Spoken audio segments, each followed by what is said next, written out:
Looking deeply inside nature through the magnifying glass of science, designers extract principles, processes, and materials that are forming the very basis of design methodology. From synthetic constructs that resemble biological materials to computational methods that emulate neural processes, nature is driving design. Design is also driving nature. In realms of genetics, regenerative medicine, and synthetic biology, designers are growing novel technologies not foreseen or anticipated by nature. Bionics explores the interplay between biology and design. As you can see, my legs are bionic. Today, I will tell human stories of bionic integration, how electromechanics attached to the body and implanted inside the body are beginning to bridge the gap between disability and ability, between human limitation and human potential. Bionics has defined my physicality. In 1982, both of my legs were amputated due to tissue damage from frostbite incurred during a mountain climbing accident. At that time, I didn't view my body as broken. I reasoned that a human being can never be broken. Technology is broken. Technology is inadequate. This simple but powerful idea was a call to arms to advance technology for the elimination of my own disability and ultimately to the disability of others. I began by developing specialized limbs that allowed me to return to the vertical world of rock and ice climbing. I quickly realized that the artificial part of my body is malleable, able to take on any form, any function, a blank slate for which to create perhaps structures that could extend beyond biological capability. I made my height adjustable. I could be as short as 5 feet or as tall as I'd like. So when I was feeling badly about myself, insecure, I would jack my height up. But when I was feeling confident and suave, I would knock my height down a notch just to give the competition a chance. Narrow wedge feet allow me to climb steep rock fissures where the human foot cannot penetrate, and spiked feet enabled me to climb vertical ice walls without ever experiencing muscle leg fatigue. Through technological innovation, I returned to my sport stronger and better. Technology had eliminated my disability and allowed me a new climbing prowess. As a young man, I imagined a future world where technology so advanced could rid the world of disability, a world in which neural implants would allow the visually impaired to see, a world in which the paralyzed could walk via body exoskeletons. Sadly, because of deficiencies in technology, disability is rampant in the world. This gentleman is missing 3 limbs. As a testimony to current technology, he is out of the wheelchair, but we need to do a better job in bionics to allow one day full rehabilitation for a person with this level of injury. At the MIT Media Lab, we've established the Center for Extreme Bionics. The mission of the center is to put forth fundamental science and technological capability that will allow the biomechatronic and regenerative repair of humans across a broad range of brain and body disabilities.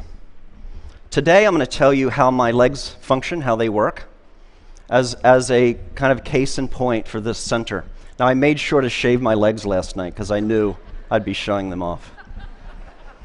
Bionics entails the engineering of extreme interfaces. There's 3 extreme interfaces in my bionic limbs: mechanical, how my limbs are attached to my biological body; dynamic, how they move like flesh and bone; and electrical, how they communicate with my nervous system.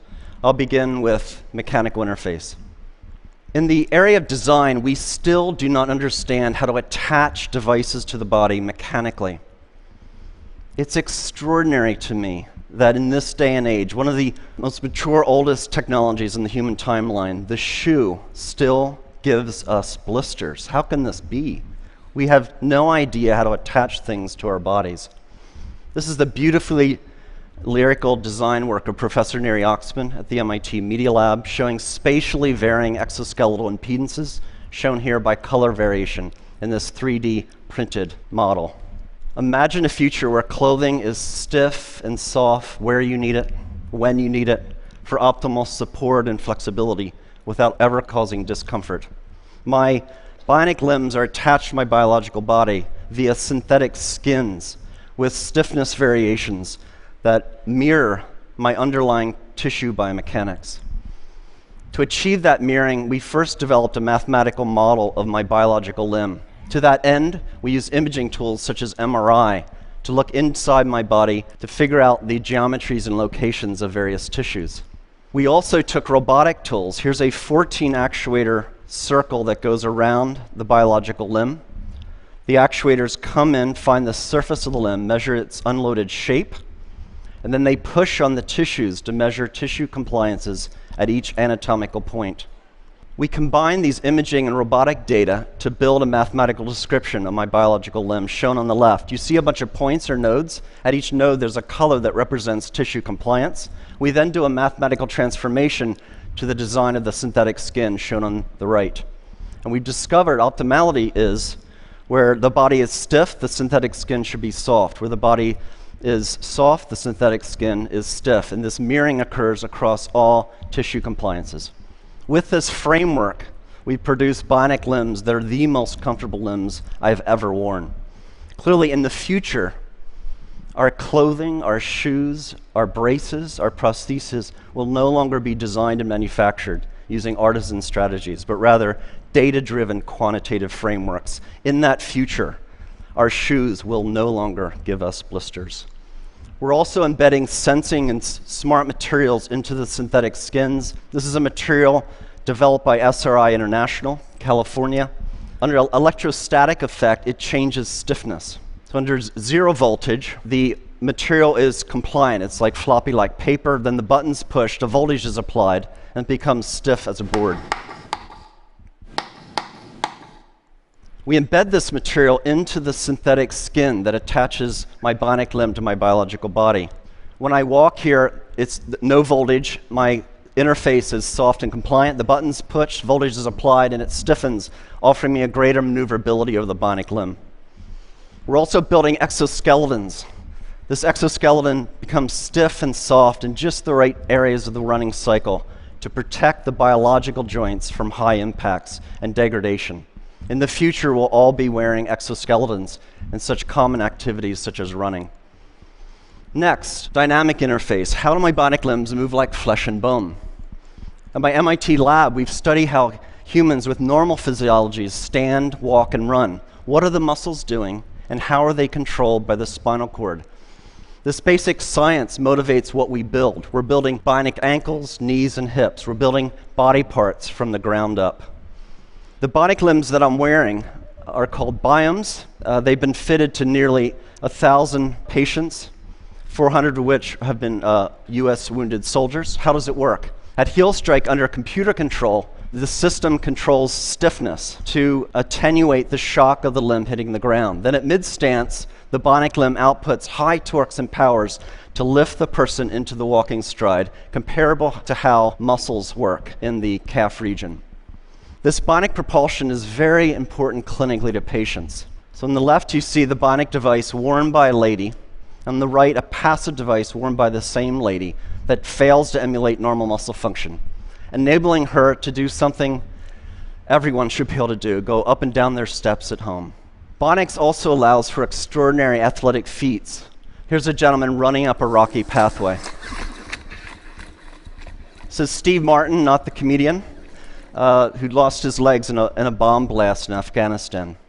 We're also building exoskeletal structures using these same principles that wrap around a biological limb.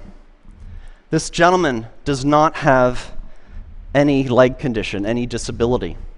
He has a normal physiology. So these exoskeletons are applying muscle-like torques and powers so that his own muscles need not apply those torques and powers. This is the first exoskeleton in history that actually augments human walking. It significantly reduces metabolic cost. It's so profound in its augmentation that when a normal, healthy person wears the device for 40 minutes and then takes it off, their own biological legs feel ridiculously heavy and awkward. We're beginning the age in which machines attached to our bodies will make us stronger and faster and more efficient. Moving on to electrical interface, how do my bionic limbs communicate with my nervous system? Across my residual limb are electrodes that measure the electrical pulse of my muscles. That's communicated to the bionic limb. So when I think about moving my phantom limb, the robot tracks those movement desires. This diagram shows fundamentally how the bionic limb is controlled. So we model the missing biological limb, and we've discovered what reflexes occurred, how the reflexes of the spinal cord are controlling the muscles. And that capability is embedded in the chips of the bionic limb. What we've done then is we modulate the sensitivity of the reflex, the modeled spinal reflex, with the neural signal. So when I relax my muscles in my residual limb, I get very little torque and power. But the more I fire my muscles, the more torque I get, and I can even run. And that was the first demonstration of a running gait under neural command. Feels great.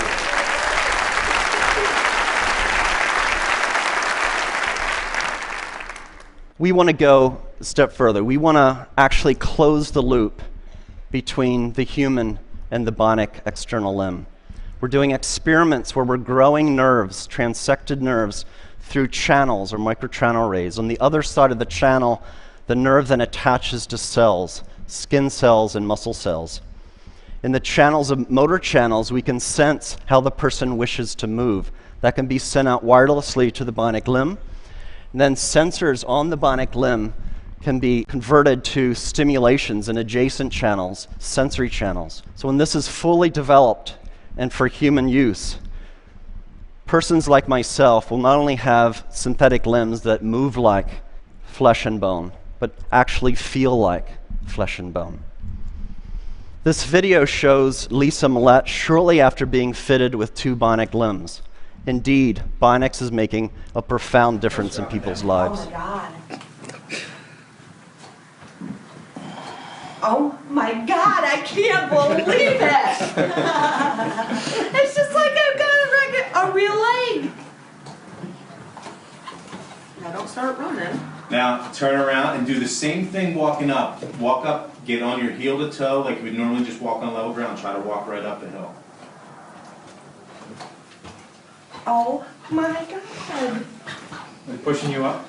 Yes, I'm not even, I can't even describe it. It's pushing you right up.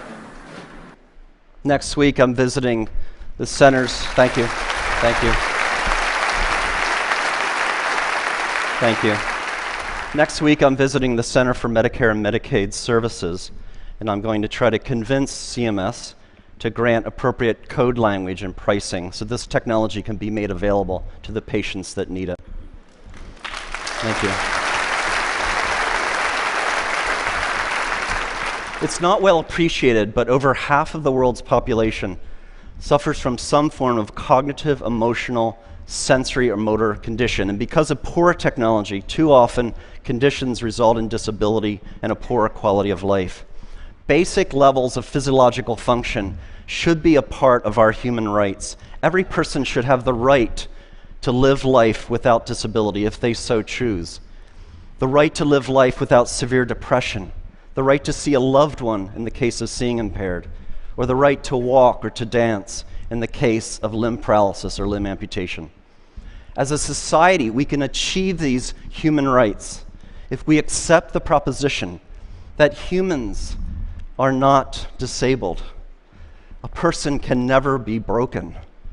Our built environment, our technologies are broken and disabled. We, the people, need not accept our limitations, but can transcend disability through technological innovation. Indeed, through fundamental advances in bionics in this century, we will set the technological foundation for an enhanced human experience, and we will end disability. I'd like to finish up with one more story, a beautiful story. The story of Adrienne Haslett Davis. Adrienne lost her left leg in the Boston terrorist attack. I met Adrian when this photo was taken at Spaulding Rehabilitation Hospital. Adrian is a dancer, a ballroom dancer. Adrian breathes and lives dance. It is her expression. It is her art form. Naturally, when she lost her limb in the Boston terrorist attack, she wanted to return to the dance floor. After meeting her and driving home in my car, I thought, I'm an MIT professor. I have resources. Let's build her a bionic limb to enable her to go back to her life of dance. Brought in MIT scientists with expertise in prosthetics, robotics, machine learning, and biomechanics. And over a 200-day research period, we studied dance. We brought in dancers with biological limbs, and we studied how do they move, what forces do they apply on the dance floor. And we took those data and we put forth fundamental principles of dance, reflexive dance capability, and we embedded that intelligence into the bionic limb. Bionics is not only about making people stronger and faster. Our expression, our humanity can be embedded into electromechanics. It was 3.5 seconds between the bomb blasts and the Boston terrorist attack. In 3.5 seconds, the criminals and cowards took Adrian off the dance floor. In 200 days, we put her back. We will not be intimidated, brought down, diminished, conquered, or stopped by acts of violence.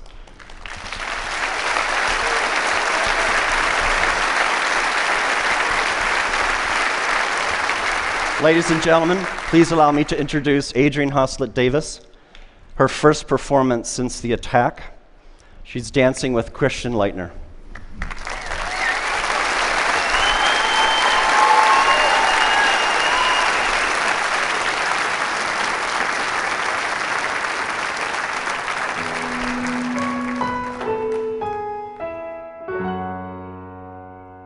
Ring my bell, ring my bell. Ring my bell, ring my bell. Ring my bell, ring my bell. Ring my bell, ring my bell. Sometimes you love it, sometimes you don't. Sometimes you need it, then you don't, and you let go. Sometimes we rush it, sometimes we fall. It doesn't matter, baby, we can take it real slow.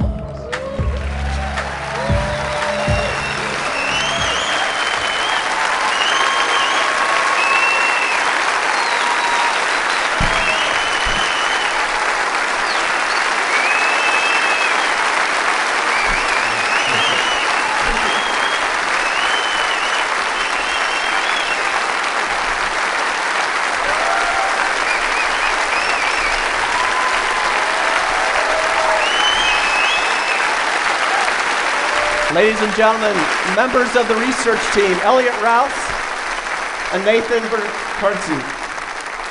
Elliot and Nathan.